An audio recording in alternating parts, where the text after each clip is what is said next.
आज सनम का एक जुमला बड़ा वायरल हुआ है कि 3 बार वज़ीर आज़म रहने वाले शख्स की बेटी जो मरियम नवाज साहिबा वो मुझसे कहता है अंकल आपने फिक्र नहीं करनी, आपने सिर्फ दुआ करनी है। मैं क्या क्यों? कहता है मैं पाकिस्तान की हिस्ट्री में जिन जजों को बहुत ऑनरेबल समझता हूँ उनमें चला डाला हुआ है, उसको नजर नहीं आता।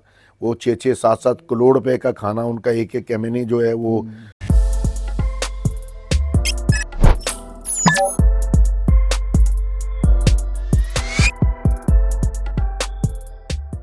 अस्सलाम वालेकुम नाज़रीन, मैं हूं अली चौधरी और आप देख रहे हैं मेरे ऑफिशियल चैनल। नाज़रीन, पिछले 9 महीने में बड़े मुश्किलात आई, बड़े सख्तियां काटी और आज जो है वो चेहरे पे मुस्कुराहट है। मेरे ख्याल से जो मैंने आज खुशी इतनी देखी है वो उस वक्त भी इतनी खुशी शायद ना हो कि सनम जवेद जब जेल से बाहर आ जाए सारी जमानतें करवा के। क्या खुशखबरी है, डायरेक्ट जवेद इकबाल साहब से ज़बानी सुनते हैं। अस्सलाम वालेकुम सर। वालेकुम सलाम। सर क्या हाल है? अल्लाह का करम। सर हमारे व्यूवर्स को क्या खुशखबरी सुनाएंगे? खुशखबरी ये है कि आज मैं अपनी बेटी का एक और ख्वाब जो है उसे पूरा करने में कामयाब हुआ। उसके लिए अल्लाह का करम हुआ। लोगों पाकिस्तान से बाहर पाकिस्तानियों की दुआएं शामिल थीं। आज सनम को सुप्रीम कोर्ट ने इलेक्शन लड़ने के लिए अहल करार दे दिया। अगरचे ये फ़ैसला देर आमद दुरुस्त आमद वाला है, लेकिन ज़ाहिर है कि ये मेरी बेटी की एक ख्वाहिश थी, उसको पूरा करने के लिए उसकी ज़िद थी। ये किसी भी वजह से जो थी अल्लाह ने करम किया और आज हो गया। इसलिए मैं आज रिलैक्स भी हूँ। मुस्कुराते तो हम हर हालत में रहते हैं, नाउमीदी हमारे घर में किसी को नहीं है। अल्लाह पे तवक्कल हो तो नाउमीदी नहीं होती। अच्छा सर, NA 119 से मरियम नवाज साहिबा भी इलेक्शन लड़ी हैं और वहीं से पहले सनम जवेद साहिबा का नाम था, अब शहजाद फारूक साहब का है। तो क्या शहजाद फारूक साहब खुद इलेक्शन कंटेस्ट करेंगे या वो विड्रॉ करेंगे या पार्टी जो फैसला करेगी? जैसे ही सनम का नॉमिनेशन एक्सेप्ट होने का मुझे मैसेज दिया गया, उस वक्त मेरे वकील ने मुझे वहाँ से भेजी, डिटेल्स भेजी। वो मैंने फौरी तौर पे पार्टी की जिन लोगों ने मुझे वहाँ पेपर जमा कराने के लिए कहा था उनको शेयर कर ली। और उसके बाद अलीमा साहिबा जो हैं उनके साथ भी शेयर हो गई। मैंने उनको सिर्फ ये लिख के भेजा कि मेरी ज़िम्मेदारी पूरी हो गई, मैंने उसको इलेक्शन के लिए अहल करवा दिया है। अब आपने फ़ैसला करना है। ये शहजाद आबाद फ़ारूक जो हैं वो उनको 1 महीना इंतज़ार के बाद, वो पेंडिंग रखने के बाद वो उनको अलाउ किया गया टिकट। उन्होंने उस पर बड़ी मेहनत की है, उनके घर वालों ने इसके लिए बहुत सेक्रीफाई किया है। तो मैंने जब पार्टी को भेजा तो मैंने उनसे ये कहा कि आप जो भी फ़ैसला करें हमें कबूल है। मैंने ये जो कोशिश की है ये अपनी बेटी की ख्वाहिश पूरी करने के लिए की। अब आपने ये फ़ैसला करना है कि उसने इलेक्शन लड़ना है नहीं लड़ना। अब जो भी फ़ैसला होगा वो उसकी पार्टी का होगा। अगर शहजाद आबाद फ़ारूक इलेक्शन लड़ते हैं तो हमारी हर तरह की सपोर्ट उनके साथ होगी। और अगर पार्टी सनम को इलेक्शन लड़ने के लिए कहती है तो मैं उम्मीद करूँगा कि तमाम पार्टी के जो यूनिट्स हैं, तमाम जो वहाँ पे MNA MPs के कैंडिडेट्स हैं वो उसको सपोर्ट करेंगी, क्योंकि वो इलाका हमारे लिए नया है, हमें वहाँ पे उनकी मदद की ज़रूरत होगी। अच्छा सर, सारे जो वालिद होते हैं वो अपनी बेटी की हर ख्वाहिश पूरी करते हैं, लेकिन आपने ये नामुमकिन जो ख्वाहिश थी वो पूरी कर दी।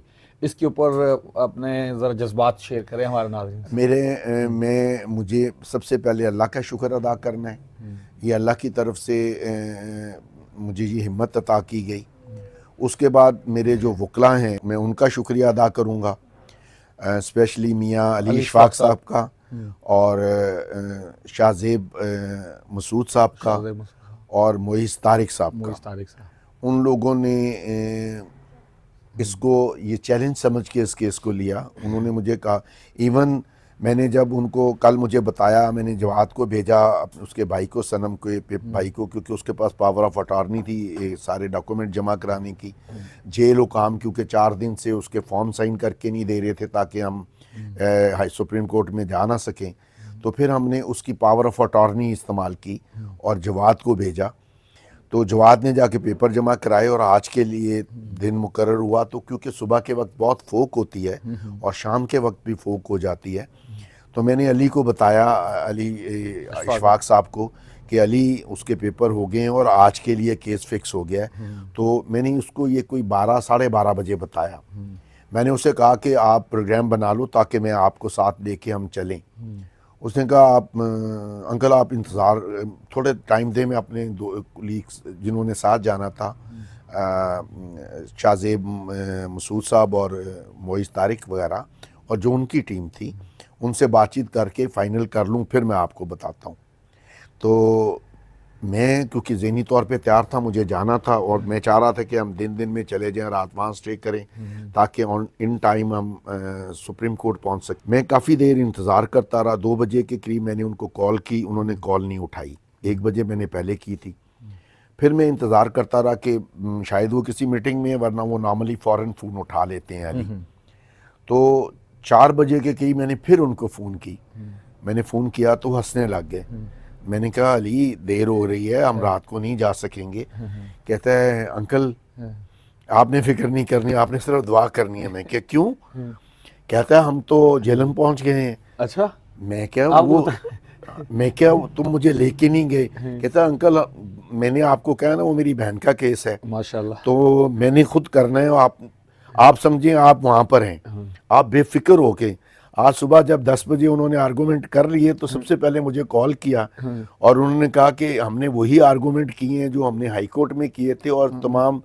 اور ہماری سب سے بڑی خوش قسمتی اس معاملے میں یہ ہوئی کہ ہمارا کیس جو ہے وہ جسٹس منیب صاحب کے پاس لگا. ماشاءاللہ. میں پاکستان کی ہسٹری میں جن ججوں کو بہت آنریبل سمجھتا ہوں, ان میں اعجاز الحسن صاحب بھی تھے, جن کی اپنی فیملی جو ہے بیچاری کینسر کی مریضہ ہے.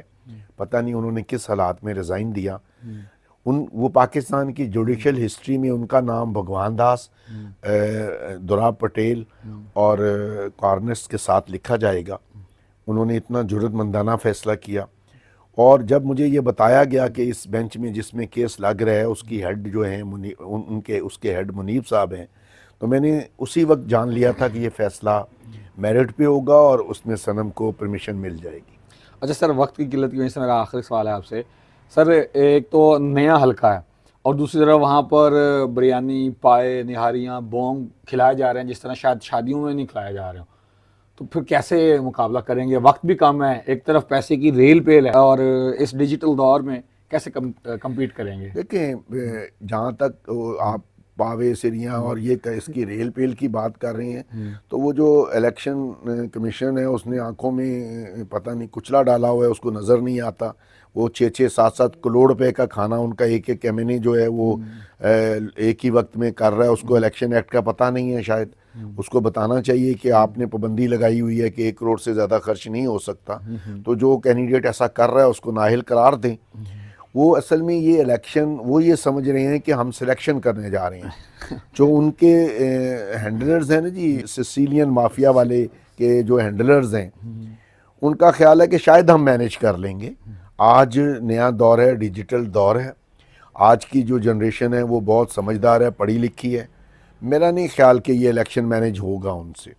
اور یہ اگر 8 تاریخ کو فیئر الیکشن ہو جاتا ہے صرف, اور لوگوں کو ووٹ ڈالنے دیا جاتا ہے, تو مریم تو بہت چھوٹی سی کینڈیڈیٹ ہے. میرا اپنا خیال یہ ہے کہ نواز شریف اپنی ضمانت بھی نہیں بچا سکے گا. مریم بہت چھوٹی سی کینڈیڈیٹ ہے, نواز شریف اپنی ضمانت نہیں بچا سکے گا. جاوید اقبال صاحب جو کہ سیاسی بڑی گریپ رکھتے ہیں, اور سیاسی پنڈت کہنا جو ہے وہ میرے خیال سے ٹھیک ہوگا, کیونکہ انہوں نے اس وقت پیپلز پارٹی کی یہاں سے سیٹ نکالی تھی جب پیپلز پارٹی کا کوئی نام لینے والا لاہور کیا پنجاب میں نہیں تھا. آج صنم کا ایک جملہ بڑا وائرل ہوا ہے کہ 3 بار وزیر اعظم رہنے والے شخص کی بیٹی جو مریم نواز صاحبہ, وہ مجھ سے اتنا کیوں ڈر رہی ہے, بار بار جو ہے میرے ڈاکومنٹس کیوں ریجیکٹ کروا رہی ہے. مجھے قید سے ڈر نہیں لگ رہا, لیکن وہ جو میری ضمانت ریجیکٹ کروا رہی ہے اس سے لگتا ہے کہ وہ خود بہت زیادہ ڈری ہوئی ہے.